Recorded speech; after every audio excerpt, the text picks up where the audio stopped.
আমি মহামান্য রাষ্ট্রপতির সাথে তখন কথা বলেছিলাম যে মহামান্য রাষ্ট্রপতি আপনি কি আদেশ জারি করতে পারেন? বলে আমি তো পারি না, কিন্তু আমাকে পারাচ্ছে। 4টা গণভোটের প্রশ্ন, আমাকে কেন বাধ্য করা হলো? একটা জবাব দিতে হবে, হ্যাঁ অথবা না। বলা হচ্ছে যে তুমি এখানে 3টা শরবতের বোতল আছে, তবে এই কুইনেনটাও তোমাকে খাইতে হবে। মা ছেলেকে ট্যাবলেট খাওয়াতে পারছে না বেশি তিতা, তো কলা খাই ছেলে, কলার ভিতরে কুইনেনটা ঢুকাই দিল ছেলে, এবং খাওয়ার সময় দেখলো এটা তিতা তিতা লাগে, তার ওটা দূর করে বাইর করে ফেলাই দিল। এই কোন আইনকে আপনি জাতিকে এইভাবে বাধ্য করে খাওয়াইতে পারেন? 3টা প্রশ্নের সাথে জুলাই জাতীয় সনদের মিল আছে। আমরা গণভোট চেয়েছিলাম এই জুলাই জাতীয় সনদের ভিত্তিতে, সবাই সম্মত হয়েছিল। ইন্টারিম গভর্নমেন্ট, অস্থায়ী গভর্নমেন্ট, তত্ত্বাবধায়ক সরকারের মতো মৌলিক কোনো বিষয়ে সিদ্ধান্ত নেওয়ার এখতিয়ার রাখে না, তারা কিভাবে একটা অবৈধ আদেশ জারি করে রাষ্ট্রপতিকে দিয়ে?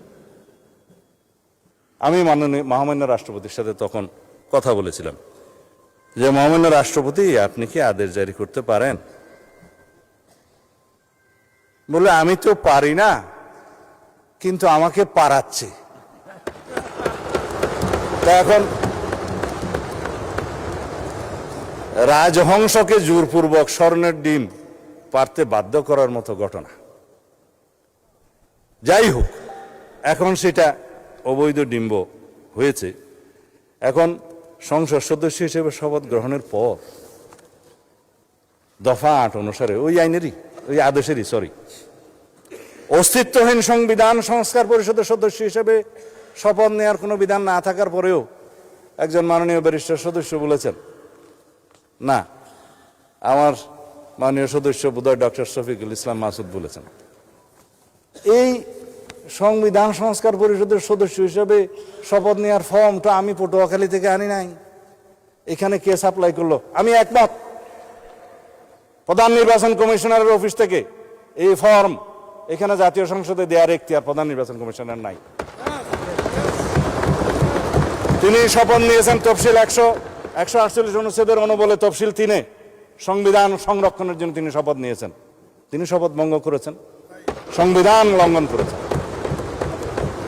কেউ একজন সিভিল রাইট হিসেবে মামলাও করেছে, ওখানে পক্ষভুক্ত করে নাই নির্বাচন কমিশনকে, কিন্তু বার্ডিক যদি আসে নির্বাচন কমিশন যে এটা ভায়োলেট করেছে আসবে।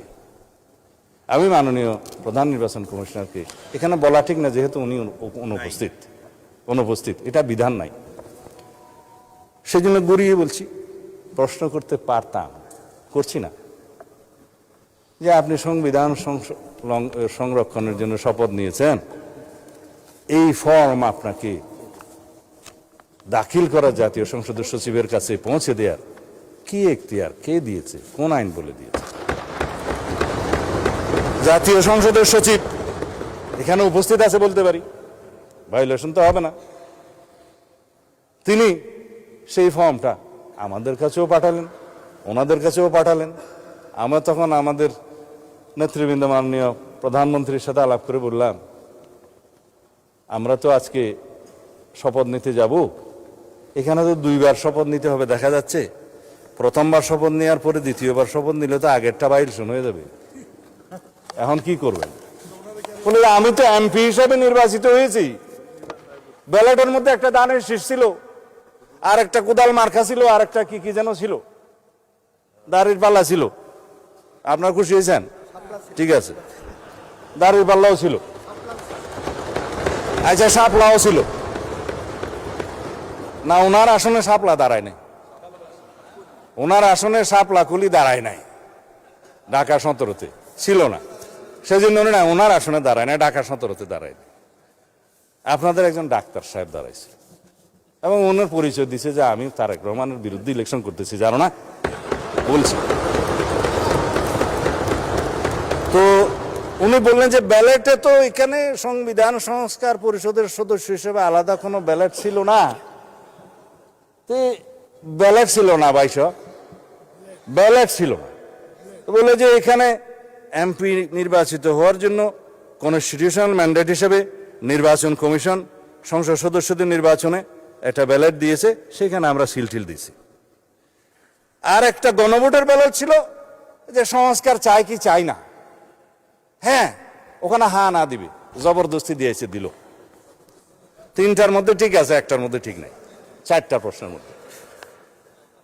তো সেইটা তো আর নির্বাচিত হয় নাই, সেটা হচ্ছে জুলাই জাতীয় সনদের পক্ষে আছে কি নাই। তো জুলাই জাতীয় সনদের পক্ষে তো আমরা আছি, সারা জাতি আছে। সেটা দিয়ে তো সংস্কার পরিষদের কোনো সদস্য এখানে নির্বাচিত হয় নাই। শপথ নেবেন কিভাবে?